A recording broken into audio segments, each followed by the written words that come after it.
తెలుగు రాష్ట్రాల వ్యాప్తంగా ఉన్న సంక్షిప్త వార్తలను ఇప్పుడు స్పీడ్ న్యూస్లో చూద్దాం.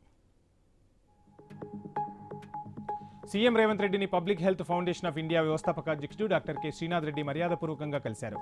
గవర్నింగ్ బోర్డు సభ్యుడు డాక్టర్ మధుమోహన్ కూడా ఈ భేటీకి హాజరయ్యారు.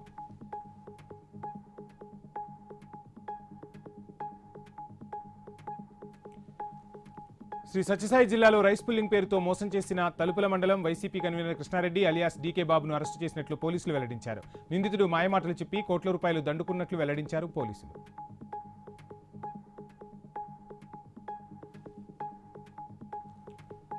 ప్రకాశం జిల్లా కొండపి బీసీ కాలనీలో పోలీసులు కార్డన్ సెర్చ్ నిర్వహించారు. సరైన పత్రాలు లేని 28 బైకులు 5 ఆటోలను స్వాధీనం చేసుకున్నట్లు సీఐ సోమశేఖర్ తెలిపారు.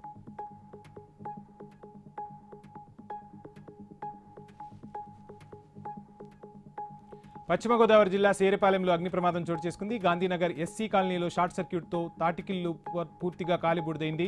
మొగల్తూరు ఎంఆర్ఓ రాజ్కిషోర్ పరిశీలించి బాధిత కుటుంబాన్ని ప్రభుత్వ పరంగా ఆదుకుంటామని హామీ ఇచ్చారు.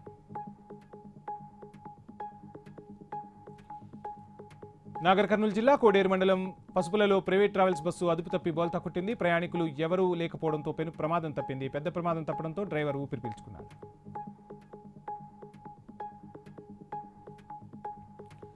అంబేద్కర్ కోనసీమ జిల్లాలో పెను ప్రమాదం తప్పింది. కారు ఇంజన్ వైరింగ్ కిట్లో షార్ట్ సర్క్యూట్తో ఒక్కసారిగా మంటలు చెలరేగాయి. ప్రమాదంలో కారు పూర్తిగా దగ్ధమైంది. రావులపాలెం నుంచి రాజమండ్రి వెళ్తున్న సమయంలో ఈ ప్రమాదం చోటు చేసుకుంది. ప్రయాణికులు ప్రమాదాన్ని గమనించిన వెంటనే కారు నుంచి కిందకు దిగిపోయారు.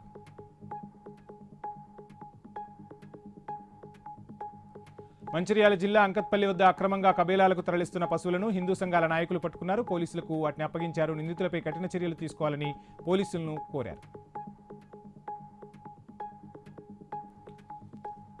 కడప జిల్లా ప్రొద్దుటూరులో భారీ చోరీ కలకలం రేపింది. బాలరెడ్డి అనే వ్యక్తి ఇంట్లోకి దొండగులు చొరబడి 35 తులాల బంగారం 40 తులాల వెండి ఆభరణాలను అపహరించారు. బాధితులు పోలీసులకు ఫిర్యాదు చేయగా సీసీ ఫుటేజ్లు పరిశీలించి కేసు నమోదు చేశారు పోలీసులు.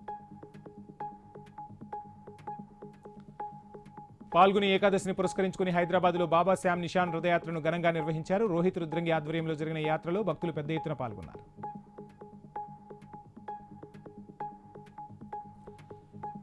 శ్రీశైలం మల్లన్న స్వామిని ఏపీ మంత్రి సంధ్యారాణి దర్శించుకున్నారు. కుటుంబ సభ్యులతో కలిసి స్వామి అమ్మవార్లకు ప్రత్యేక పూజలు నిర్వహించారు. మంత్రికి ఆలయ అర్చకులు వేదాశీర్వచనం అందించగా ఆలయ అధికారులు తీర్థప్రసాదాలను అందజేశారు.